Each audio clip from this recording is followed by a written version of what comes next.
나는 전능하신 아버지 하나님 천지의 창조주를 믿습니다.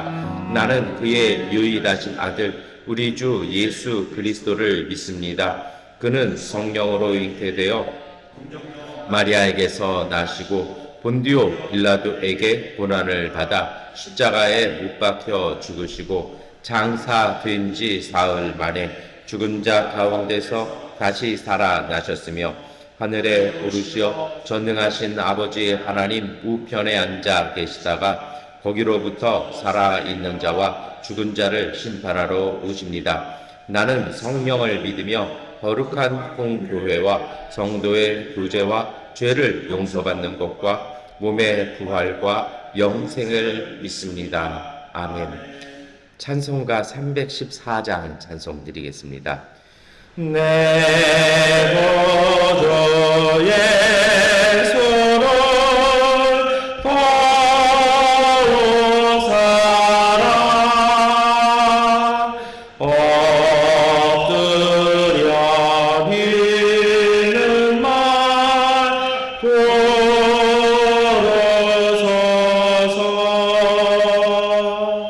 내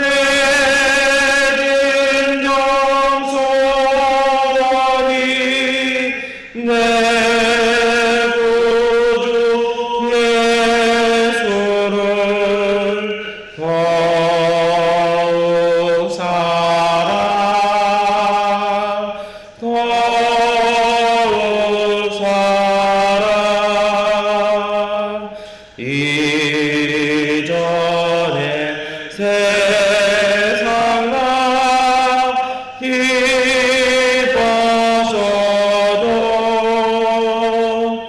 지금 내 기쁨은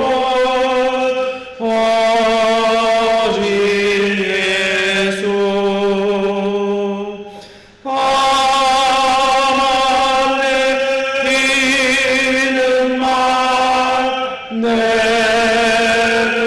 내 구주 예수를 더욱 사랑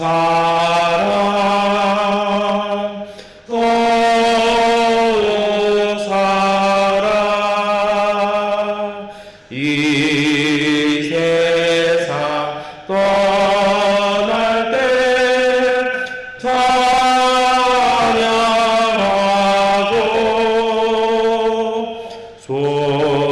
손질돼 하는 말 이것일세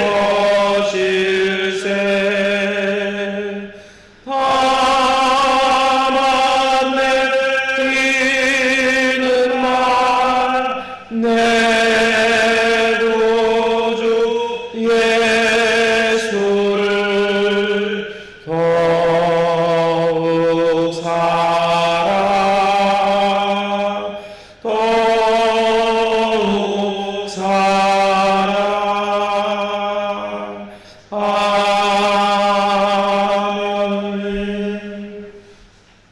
누가복음 7장 11절부터 17절까지의 말씀 새번역번 성경으로 함께 읽겠습니다. 그 뒤에 곧 예수께서 나인이라는 성읍으로 가시게 되었는데 제자들과 큰 무리가 그와 동행하였다. 예수께서 성문에 가까이 이르러셨을 때에 사람들이 한 죽은 사람을 메고 나오고 있었다. 그 죽은 사람은 그의 어머니의 외아들이고 그 여자는 과부였다. 그런데 그 성에 많은 사람이 그 여자와 함께 따라오고 있었다. 주님께서 그 여자를 보시고 가엾게 여기셔서 말씀하셨다. 울지 말아라. 그리고 앞으로 나아가서 관에 손을 대시니 메고 가는 사람들이 멈추어 섰다. 예수께서 말씀하셨다. 젊은이야, 내가 네게 말한다. 일어나라. 그러자 죽은 사람이 일어나 앉아서 말을 하기 시작하였다. 예수께서 그를 그 어머니에게 돌려주셨다. 그래서 모두 두려움에 사로잡혀서 하나님을 찬양하면서 말하기를 우리에게 큰 예언자가 나타났다 하고 또 하나님께서 자기 백성을 돌보아 주셨다 하였다. 예수의 이 이야기가 온 유대와 그 주위에 있는 모든 지역에 퍼졌다. 아멘. 네, 오늘 누가복음 7장 말씀에 나인성의 이제 과부의 아들이 되살아나는 이야기가 담겨 있습니다. 근데 여러분, 그 오늘 이야기는요, 사실은 이제 이야기 속에 이야기가 담겨 있다라고 이렇게 볼 수 있습니다. 보통은 예수님께서 이제 복음서에서 죽은 이를 살린 것이 대체로 이렇게 3번이라고 얘기를 하죠. 회당자 야이로의 딸이 이제 달리다고 해서 일어나서 살고요. 마리아와 마르다의 그 오라버니였던 나사로가 살아납니다. 그리고 이제 누가복음의 나인성 과부의 아들이죠. 그러면 보통은 우리가 이제 이 말씀들을 읽어나갈 때 그 말씀의 주인공은 물론 예수님이기도 합니다만 죽었다가 살아난 사람들에게 포커싱이 초점이 맞춰져 있습니다. 그런데요, 오늘 누가복음은 좀 달라요. 어디에 초점이 맞춰져 있냐면 그 어머니에 대한 이야기입니다. 이 나인이라는 성경에 잘 안 나오는 곳이죠. 그런데 예수님께서 여기 가실 때 큰 무리, 그러니까 굉장히 많은 사람들도 함께 가신 것 같아요. 근데 이제 성문에 이렇게 가까이 도착하실 때 된 거죠. 근데 이제 이 성문이라는 것이 단순히 우리가 생각하는 뭐 마을 입구 뭐 이런 의미도 있습니다만 성문이라는 건 굉장히 많은 의미가 있습니다. 그래서 예전에 우리가 많이 불렀던 복음성가 가사에도 이제 뭐 성문 밖 예수님, 그래서 우리 조선시대 말기 때 불렀던 오래된 찬양 가사에 보면 이제 성문 밖이라는 구슬픈 찬송가가 갖고 있는 의미가 그런 것입니다. 성문 밖이라는 것은요, 단순히 어떤 마을 입구만을 이야기하는 것이 아니라 이것은 삶과 죽음의 경계를 이야기하는 것입니다. 우리처럼 이렇게 뭐 마을 좀 벗어나서 뭐 들이든 산이든 어떻게든 우리는 살잖아요. 좀 어렵고 힘들긴 합니다만. 근데 유대 땅이라는 곳이 그래요. 항상 그 사람이 거주하는 지역은 일정합니다. 그래서 심지어는 한 마을이 전쟁으로 파괴가 되어도 결국은 마을은 그 위에 세워진 그곳이 곧 그곳이 되는 독특한 지역이거든요. 그래서 이 성문 밖이라는 의미는 거기서부터는 광야가 시작되는 거고 죽음이 시작되는 곳이기도 합니다. 그 어기에 이제 장례녀를 만납니다. 그런데 참 묘한 것이 있어요. 한 사람이 이렇게 실려 나오는데, 다시 말하면 이제 더 이상 산 사람들과 같이 있을 수 없는 생명이 아니라 이제 죽음의 경계로 넘어가는 그곳에 있는데요. 누가복음은 독특한 보도를 하죠. 뭐냐면 우리 한번 읽어볼까요? 12절 말씀인데요. 예수께서 성문에 가까이 이르렀을 때 사람들이 한 죽은 사람을 메고 나오고 있었다. 그 죽은 사람은 그의 어머니의 외아들이고 그 여자는 과부였다. 그런데 그 성에 많은 사람이 그 여자와 함께 따라오고 있었다. 아멘. 이 12절이 사실 이 12절 한 절을 갖고 시 한 수 나중에 좀 지어볼 마음 생각이 좀 있어요. 왜 그러냐면 굉장히 복잡한 얘기가 이게 딱 12절에 응축되어 있는데요. 여러분 보세요. 문장이 첫 번째 문장은 이것입니다. 11절은요, 예수님께서 큰 무리와 함께 성문으로 들어가고 계시는 거죠. 그런데 12절의 끝에는 뭐라고 되어 있습니까? 그 성에 많은 사람이 따라 나오는 무리와 무리가 만나는데 그것이 곧 성문입니다. 그리고 두 번째로는 그 안에 담겨 있는 이야기가 어떤 얘기입니까? 한 죽은 사람을 메고 나온다고 되어 있어요. 근데 문장이 문법이 안 맞아요. 왜냐하면 어떤 한 죽은 사람을 메고 나오고 있었다. 그 사람은 한 과부의 외아들이었다. 이렇게 해야 문법이 맞아요. 그런데 오늘 문장은 어떻게 되어 있습니까? 죽은 사람을 메고 나오고 있는데 죽은 사람은 그의 어머니의 외아들이고, 여기까지 해야 이게 문장이 맞는데 굳이 안 넣어도 되는 문장이 나옵니다. 뭡니까? 그 여자는 과부였다. 그렇게 되면 이것을 굳이 한 문장으로 묶어놨잖아요. 그럼 무슨 의미가 되냐면 도대체 장례 치르려고 사람들이 메고 나오는 것은 그 외아들의 시신입니까? 아니면 이 어머니일까요? 오늘 누가복음은요, 사실은 이 누가는요 아주 교묘한 문장을 통해서 그 얘기를 하고 있는 거예요. 왜냐하면 한 사람의 시신이 나오는 것이 아니라 여긴 두 사람이 나오고 있다는 겁니다. 한 사람은 죽음이고 하나는 살았으나 곧 앞으로 죽어야 될 사람. 그것이 바로 그 어머니 과부였습니다. 왜 그럴까요? 이 아들, 외아들이 죽었다라는 건 이제는 미래가 없다라는 것입니다. 참 못된 게 있어요. 모든 종교나 모든 문화가 여인에게 불리합니다. 우리도 그러잖아요. 옛날 고대 무덤들 봐보면 순장이라고 해서 뭐 부인서부터 시작해서 쭉 나오잖아요. 이게 중국, 이 동양권만 그런 게 아니거든요. 우리 이쪽도 비슷하고요. 인도 쪽 넘어가면 사티라고 그래가지고 이 남편이 죽으면 그 아내들을 전부 다 그냥 함께 처리해버려요. 근데 묘한 건 뭐냐면 장례 끝나고 스스로 자결하든지 아니면 그 친지들이 빨리 죽으라고 그것이 성스러운 일이라고 강요를 해요. 물론 이제 힌두교 설화에도 나오는 얘기죠. 또 우리나라 조선시대 때 어떻습니까? 남편이 죽으면, 딸아 죽으면 열려라고 해서 뭐 나라에서 문도 세우고 막 이렇게 해주잖아요. 근데 그 모든 거의 중심에 뭐가 있냐면 사실은 그 재산의 문제에 있는 것이죠. 그 여인에게 재산을 주지 않고 하도록요.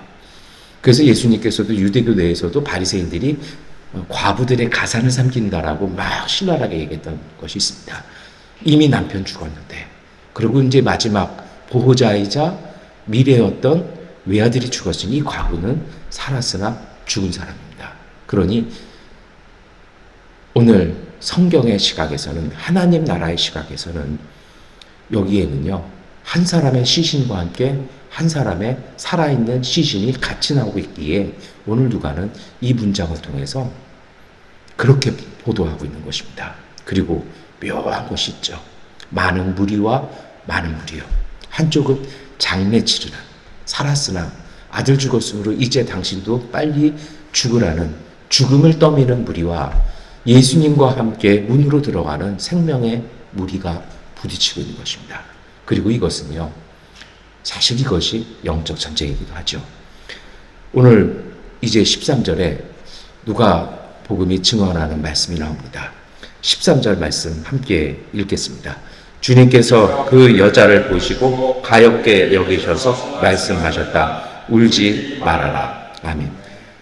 오늘 이제 예수님의 시각이 나옵니다. 예수님의 시각도 죽은 외아들의 시신이 아니라 예수님도 과부를 보십니다. 그리고 예수님의 이 시선 때문에, 이 관심 때문에 누가는 그 12절 문장을 통해서 과부에게 초점을 맞추고 있었다는 것이죠. 살았으나 곧 죽어야 할 여인. 슬픔, 아들을, 남편이여 아들염이고 이제 그 삶마저도 많은 이들에게 떠밀려 성문 밖으로 내몰려 쳐나가는 그 여인을 향해서 예수님은 울지 말라고 위로하신다는 것입니다. 그리고 14절에 이제는 그 죽은 외아들을 살려내십니다. 젊은이야, 내가 내게 말한다. 일어나라. 살려내십니다. 왜 살리셨을까요? 그 이유는 딱 한 가지입니다. 이 과부의 이름도 나오지도 않고 아들의, 이 젊은이의 이름도 나오지 않습니다. 유일하게 안 나와요. 오늘 예수님이 살리신 이유는 아들 때문에 살리신 것이 아니라 이 앞으로 죽어야 될 이 여인을 측은히 여기는 마음으로 살리셨다는 것입니다. 그리고 그 아들이 일어나서 이제 이야기를 하며 어머니와 이렇게 주변에게 이야기하자 예수님께서 그를 어머니에게 돌려주십니다. 그러면 이 본문의 초점은 죽은 외아들일까요? 과부일까요? 처음부터 끝까지 주인공은 그 어머니의 이야기죠. 죽음의 행렬에 떠밀려서 앞으로 죽음만 기다리는 이 어떻게 보면 절망의 길을, 그 삶의 물결에 자신도 모르게 떠밀려 나가는 이 여인에 대해서 오늘 누가복음을 증언하고 있는 것입니다. 여러분, 오늘 우리가 이 말씀을 읽고 어떻게 기도해야 할까요? 오늘 우리의 삶이 그래요. 세상이 참 그렇습니다. 좋은 것, 생명으로 가는 것은 잘 안 해요. 그런데 자꾸 뭔가 죽음을 통해서, 파괴를 통해서, 뭔가 망가지는 것을 통해서 삶은 자꾸 우리를 떠밀려 갑니다. 복음은 그런 것이 아니라는 것입니다. 복음은 때때로 거슬리는 경향이 있습니다. 문을 통해서 생명에서 죽음으로 가는 것이 세상의 삶의 방향이라면 그리스도의 복음은 그것을 반대로 가게 합니다. 오늘 예수님께서 이 나인 성문에서 이 죽음의 년을 만나서 생명의 그리고 기쁨과 회복으로 그 물결로 바꿔놓으십니다. 그것이 바로 복음입니다. 오늘 우리는 어느 쪽에 서 있습니까? 성문 그 한가운데 들어갈 수도 있고 나갈 수도 있습니다. 우리는 생명에서 죽음의 자리로 나가고 있는지 아니면 죽음의 자리에서 생명의 자리로 나아가고 있는지를 우리가 다시 기도해야 할 것입니다. 그리고 정말 중요한 것이 있죠. 예수 그리스도의 복음은 살리는 복음입니다. 주님은 오늘 우리의 아픔을 보시고 우리의 슬픔을 보십니다. 우리의 괴로움도 보십니다. 그리고 그 속에 주님은 항상 생명과 회복을 우리에게 은혜로 주십니다. 이것이 오늘 사실은 누가가 전하고 싶었던 말씀입니다. 왜 그러냐면 이어지는 이제 고백이 나오지 않습니까? 그 자리에 있던 모든 사람들이 놀랍니다. 두려움에 사로잡혔죠. 그리고 하나님을 찬양합니다. 그리고 서로 다른 두 이야기를 합니다. 우리에게 큰 예언자가 나타났다는 것입니다. 그리고 동시에 그들이 또 한쪽에서 하는 얘기가 있습니다. 하나님께서 자기 백성을 돌보신다는 것입니다. 왜 누가는요, 그냥 공통된 한 증언을 하면 됐지. 왜 이렇게 서로 다른 이야기를 두 가지를 놓을까요? 그것은 유대인들의 말하는 어법을 통해서는요, 이 두 가지는 같은 이야기라는 것입니다. 우리에게 큰 예언자가 나타났다는 것. 다시 말하면 하나님께서 보내신 메시아가 나타났다는 것은 하나님께서 오늘 우리를 하나님의 백성을 돌보고 계신다라는 선언이라는 것입니다. 마치 젊은이야 내가 내게 말하노니 이제 일어나라고 말씀하시는 하나님의 생명의 선포와 놀라운 그 축복이 임하기 시작했다라는 것입니다.